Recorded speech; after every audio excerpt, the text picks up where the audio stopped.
Finally, we're hands-on with the HNT26 chassis from MDT.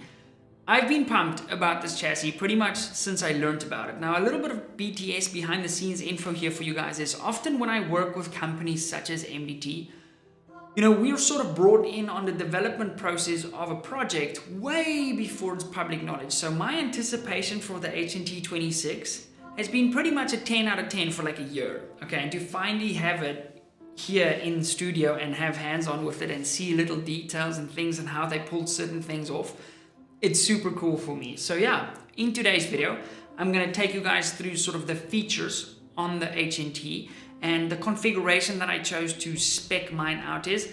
Now, I also needed to be known at this point in time that I come from a sort of pro cycling background, and there we race carbon fiber bikes and things like that. So I could be what you would classify as like a carbon fiber slut. I love carbon fiber. It is freaking badass. And the way they've sort of decked this out, it's super cool, and they've done a great job with that. Anyway, so the configuration that I've sort of chosen mine in is a Remington 700 short action. I'll show you guys the actual model number of the chassis if you wanted to get something similar so that you make sure you order the right thing. So I've gotten it with the folding stock, which we're gonna show you just now. And I've also got it with built-in ARCA into the fore end. Now that is something that is really, really impressive. The fact that they've been able to integrate that ARCA rail into the fore end, it's one less part you have to put on. Now, if I sort of take off, obviously we know how ARCA works, gives you that slide on, slide off ability. So I weighed the chassis in this configuration, and even though it's marketed as the HNT26, obviously when any company does something like that, they're gonna give you the best case scenario, because what you have to keep in mind here is with hunting, and the specific goal of this chassis is for hunting, by the way, is to get it as light as possible. So they're gonna like give you that sort of marketing figure without the folding stock mechanism and probably without the ARCA rail built into the fore end. So my one's a little bit heavier than that, but it's not much. This still weighs 800 grams. I forgot to convert it to ounces, but luckily with the magic of editing, I can have that up here. Now, interestingly enough, I took this LSS Gen 2 of mine that's actually been milled out a little bit, so we lost a little bit of weight there. It's got some bits and bobs in. Action screws are taped in, by the way. That's why if you see tape on my sort of stocks behind me, it's just to keep the action screws with the right rifle. And we have a little ARCA rail on the front here. This weighs literally double what this weighs. This is 1.6 kilograms. So that gives you some perspective as to how ridiculously light this is. Now, when they say on their box, it's so light it almost floats, it's like, it's freakishly light. And some of the reasons why it's freakishly light is instead of making the sort of receiver, so sort of this section here between my thumb and my other hand, they've actually made this from magnesium. So they haven't used aluminium like is sort of the go-to for making chassis systems.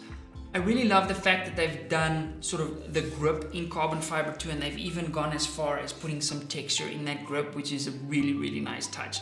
One of the things I would like to see is to sort of have some more adjustability on that grip. I obviously like shooting sort of a vertical grip, but maybe in the future they can come out with sort of a more vertical carbon fiber grip, but that is cool. Grip's obviously also been hollowed out, so you can put some snacks in there if you wanted to, but yeah, hollow to save weight. And then the back of the stock is actually filled with foam, and that's what gives you that sort of density. Now, a couple of things I had to do here is I run my length of pull, okay, so sort of from the trigger shoe to the back of my buttstock. That's how I set up every single one of my rifles, that they're the same. Now I run 34 centimeters from the shoe of my trigger to the back. So I actually had to put in 1, 2, 3 spacers to get my length of pull.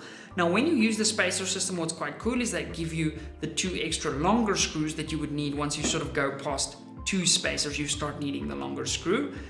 One of the things you lose with that is you don't have the ability to move this butt piece up and down or cant it side to side, but really on every single one of my rifles, I set them straight up down the middle so that if I want to do left-right shooting, I've actually hunted left in the past where I've been forced to take a shot left-handed just because the sort of scenario was so that I had a much better shot if I shot it left-handed. So I like running everything straight up and down the middle.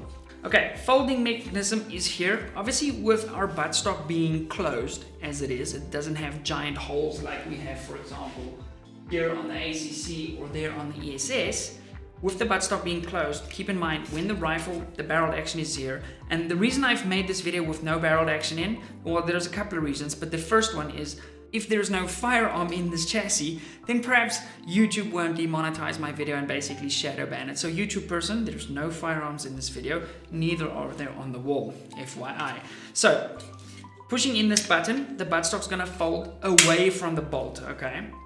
Because if the bolt obviously is there, we can't go this way because there's nothing there. So it's kind of got a double action. You push it once, it's gonna click, and then you go and it's gonna lock itself in place over there. And then all of a sudden, it's a super sneaky little package. If you're running a barrel like this, I see no problem why you can't just run it out of backpack and be off to the races. So pretty slick. Now, let's talk about some of the things that I don't like about the HNT26. First of all, I don't like these sort of old school sling mounts. I prefer using the flush cup mount. Number 2, the forend. It's kind of a closed forend. It's not a deal breaker, but that basically means you got to put your barrel action in first, then slip your forend on from the front. If it was open or an option to have it open, it would be easy to take your barrel action in and out.